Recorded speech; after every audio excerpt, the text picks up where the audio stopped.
Hello दोस्तों, चलिए तो शुरू करते हैं आज विक्रमादित्य की एक और बहादुरी की कहानी के साथ। प्राचीन काल में उज्जयिनी पर राजा विक्रमादित्य का शासन था। राज्य के एक सुदूर गांव में एक विशाल और खूंखार अजगर ने आतंक मचा दिया।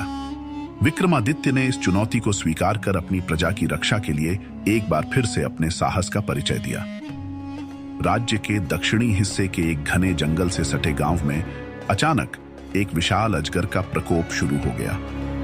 यह अजगर इतना बड़ा था कि वह पूरे गांव में डर और दहशत का कारण बन गया।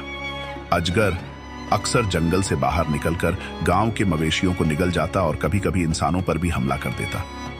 गांव वाले रात दिन भय के साए में जी रहे थे। उन्होंने अपने घरों से बाहर निकलना बंद कर दिया और खेती बाड़ी छोड़ दी।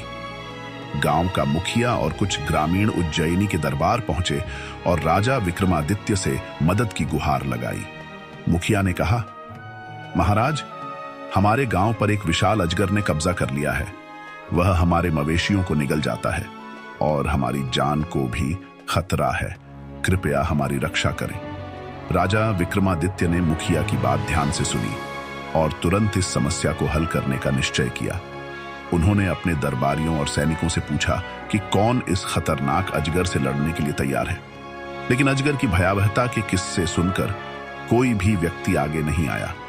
तब विक्रमादित्य ने खुद इस कार्य को अंजाम देने का निर्णय लिया। उन्होंने कहा, एक राजा का सबसे बड़ा धर्म अपनी प्रजा की रक्षा करना है। यदि मेरे राज्य के लोग भय में हैं, तो यह मेरा कर्तव्य है कि मैं उनका भय दूर करूं। उन्होंने अपनी तलवार और ढाल को उठाया और अपने सबसे तेज घोड़े पर सवार होकर गांव की ओर निकल पड़े। राजा विक्रमादित्य ने गांव पहुंचकर स्थिति का जायजा लिया। गांव के लोग उनसे मिले और उन्हें बताया कि अजगर जंगल के पास स्थित एक बड़ी गुफा में रहता है। वह रात के समय गांव में आता है और हमला करता है। विक्रमादित्य ने ग्रामीणों को सांत्वना दी और कहा, डरो मत, मैं इस समस्या का अंत करूंगा। ये अजगर अब तुम्हारा कुछ नहीं बिगाड़ पाएगा। अगले दिन विक्रमादित्य ने अकेले ही जंगल में जाने का निर्णय लिया। उन्होंने अपनी तलवार और ढाल के साथ गुफा की ओर प्रस्थान किया। जंगल बहुत घना और डरावना था। वहां की खामोशी और अजीब आवाजें माहौल को और भी भयावह बना रही थी। जैसे ही वह गुफा के पास पहुंचे, उन्होंने देखा कि वहां चारों ओर हड्डियां बिखरी हुई थीं।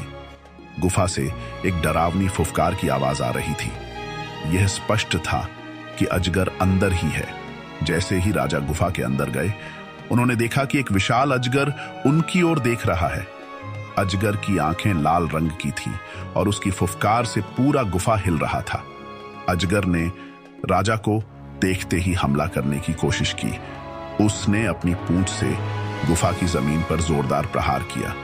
विक्रमादित्य ने तुरंत अपनी ढाल उठाई और अजगर के हमले को रोका। अजगर ने अपना विशाल मुंह खोला और विक्रमादित्य को निगलने की कोशिश की, लेकिन राजा ने अपनी तलवार से तेज वार किया, जिससे अजगर के शरीर पर गहरी चोट लगी। अजगर ने अपनी पूंछ से राजा पर हमला किया, लेकिन विक्रमादित्य ने तेजी से पीछे हटकर खुद को बचा लिया।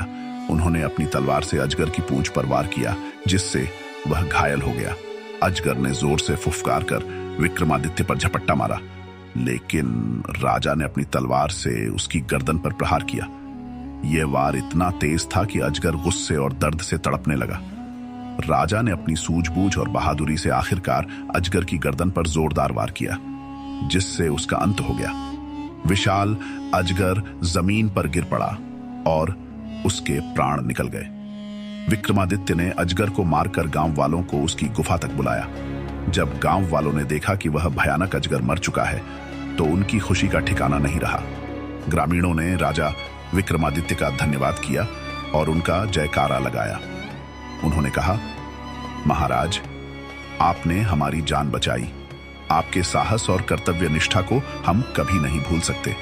विक्रमादित्य ने मुस्कुराते हुए कहा, यह मेरा कर्तव्य था। एक राजा का धर्म अपनी प्रजा की रक्षा करना है। अब तुम सब निर्भय होकर अपने जीवन को आगे बढ़ाओ।